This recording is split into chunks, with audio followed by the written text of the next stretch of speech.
ना अपने व्यवहार से, ना अपनी वाणी से। अभी हमारी कथा, इस कथा के पहले मध्य प्रदेश में दमोह में हो रही थी। दमोह में जहां कथा हो रही थी वहीं एक वृद्धाश्रम था। तो रात के समय जो हमारी कथा के यजमान वहां के विधायक जी थे, उनके साथ में हम उन वृद्धों को मिलने गए और उनको देखकर हमारी आंखें भर आई। हमने जब उन माता जी इनसे पूछा, माँ कहाँ की हो? तो बोले पंडित जी, गुरु जी, हम यहीं दमोह के निवासी। और एक माता जी की बात सुनकर के तो हमारी आंख भर पड़ी। हमने कहा, आपके बच्चे कहाँ रहते? यहीं रहते हैं। अच्छा, आपसे पूछते हैं, नन्हे से बालक के को छोड़कर क्या कोई मां दूर रह सकती है? बोलिए। जब बालक नन्हा सा होता है तो क्या कोई मां ऐसा करती है कि अब हम 2-4 साल नहीं मिलेंगे? ऐसा करती है? एक पल दूर नहीं रहती। हम लोग कितने निकम्मे लोग हैं, कितने दुष्ट भाव के लोग हैं कि जिन माता पिता हमारे लिए रातों भर जगते रहे, हम उन माता पिता को सालों के लिए दूर कर देते। दोनों सेटल हो गए, चिंता मत करो, हम बीच बीच में आते रहेंगे पिताजी। अब बेचारे पंडित जी, मास्टर साहब क्या बोले? धीरे धीरे दिन बीता, दोनों बच्चों ने मना कर दिया आने से। मास्टर साहब की पत्नी की तबीयत खराब रहने लगी। फोन लगाया, बेटा तेरी माँ को लकवा लग गया, बीमार है, आ जाओ। तो अमेरिका से बालक फोन पे बोलता है, माँ पिताजी हम आएंगे तो 3-4 लाख रुपया बर्बाद होगा और यहाँ काम भी छूट जाएगा। एक काम करो, हम कुछ रुपया भेज देते हैं, बढ़िया डॉक्टर के पास जाकर दवाई करवा लेना। आज मास्टर साहब को बड़ा रोना आया कि जिन बच्चों के लिए हमने ना दिन देखा ना रात देखी, जिन बच्चों को पढ़ाने के लिए अपनी मेहनत लगा दी, समय लगा दिया, आज वही बच्चे जब हमारे ऊपर मुसीबत आई तो हमारे पास आने को कतरा रहे, आनाकानी कर रहे। मन ही मन सोचने लगे, हे प्रभु क्या समय देखने को मिले। धीरे धीरे समय बीता। एक दिन मास्टर साहब की पत्नी मर गई। सुबह प्रातः का जब पत्नी मर गई तो फोन लगाया, बेटा तुम्हारी माताजी का शरीर पूरा हो गया।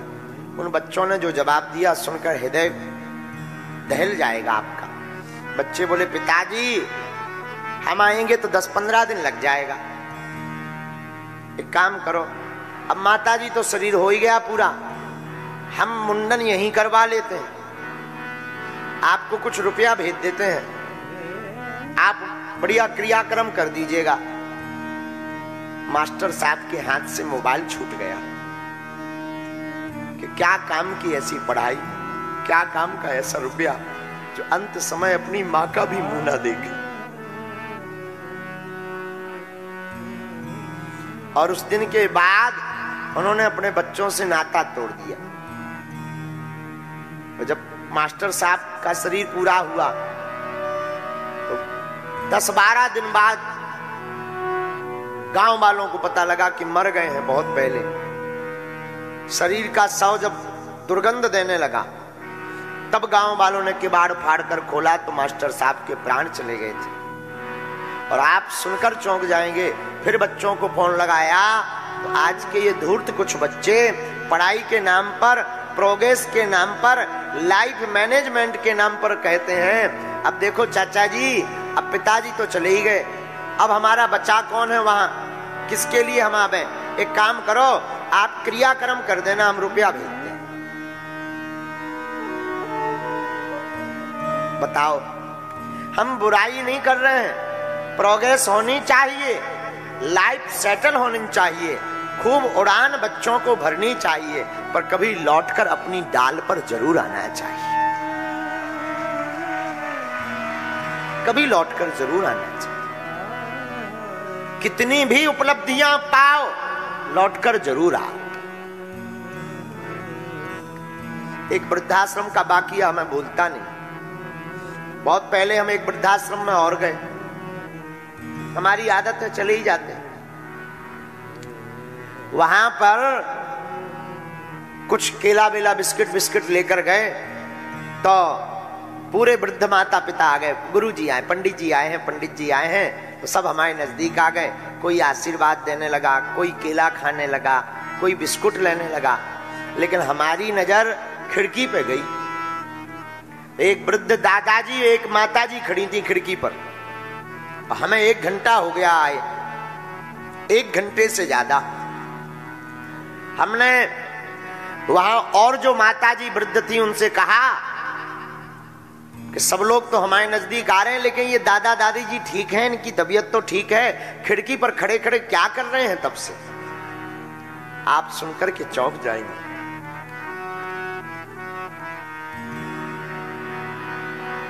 एक माताजी बोली, पंडित जी दरअसल उस खिड़की से इनके पुत्र का मकान दिखाई देता है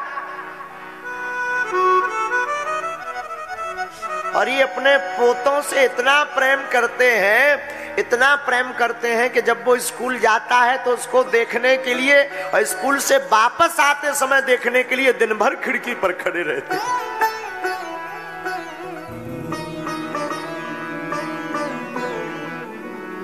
हमारी आंखें भर आई। हम कहा राम राम राम राम। क्या बीतती होगी इन पर। हम ये नहीं कहते कि तुम पूजा पाठ ना करो। हम यहाँ के जितने भी नागपुर के पागल हैं, अगर तुम हमको मानते हो तो हम व्यासपीठ से प्रार्थना करेंगे, तुम कल से नहीं आज से राम कथा में आना बंद कर देना, पर अपने माँ बाप की सेवा करना बंद मत करना।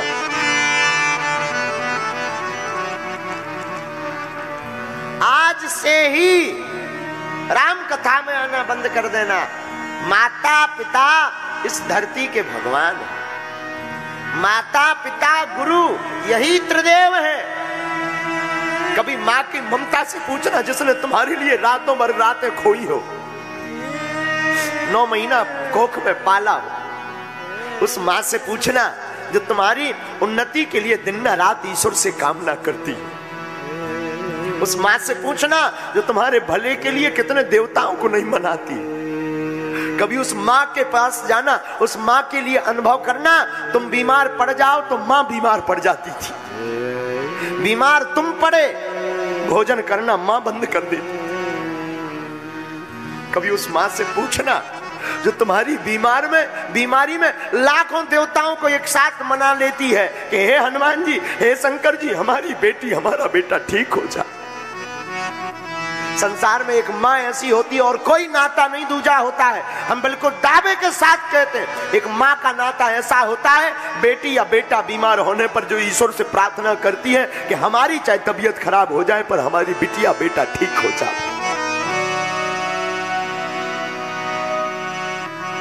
लेकिन हम लोग इतने निकम्मे हैं, माता पिता को ही त्याग करके माता पिता से दूर रह करके ही खुश रहते। आज भी हमारी माता जी, अब यहाँ लगभग हम 600 किलोमीटर दूर तो बैठे ही हैं, लेकिन आए दिन हमें दूर रहना पड़ता रोज। बागेश्वर जहाँ धाम पे भी हम रहते हैं तो हमारा भगवान की बड़ी कृपा है कि उसी गांव में हमारा जन्म हुआ है, वहीं हम बालाजी की सेवा कर रहे हैं। लेकिन आप सुनकर चौंक जाएंगे, हमें तो बड़ा रोना आता। हम गांव में भी 5-5 महीने घर नहीं जा पाते। बागेश्वर धाम पर रहते हैं, लेकिन धन्य है माँ की ममता। हमारी माताजी आज भी पैदल चल करके रोज आती हैं। 1 दिन 2 दिन छोड़ करके तो आती हैं। उसमें कभी कड़ी, कभी कुछ घर से बनाकर आएंगी और हम जैसे ही कथा करके जाएंगे तुरंत वो कुछ ना कुछ बना के लाए, ले बेटा खा ले।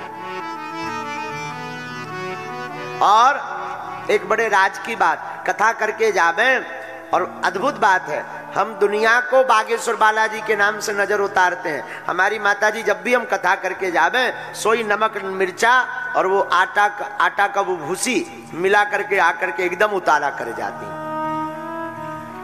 आज भी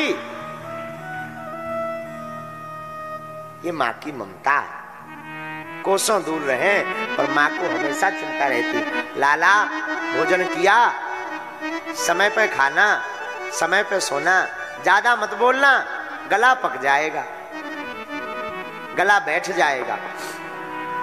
बीमार हम होते हैं तो हमारे कई बार जुकाम हो जाता, गला बैठ जाता, इन लोगों को खबर नहीं लगती, पर माताजी को घर बैठे लग जाते, क्योंकि वो हृदय के करीब रहती। हमारी आज की कथा में व्यासपीठ से प्रार्थना है, सबको दुख देना और माँ बाप की आंखों में कभी आंसू मत देना।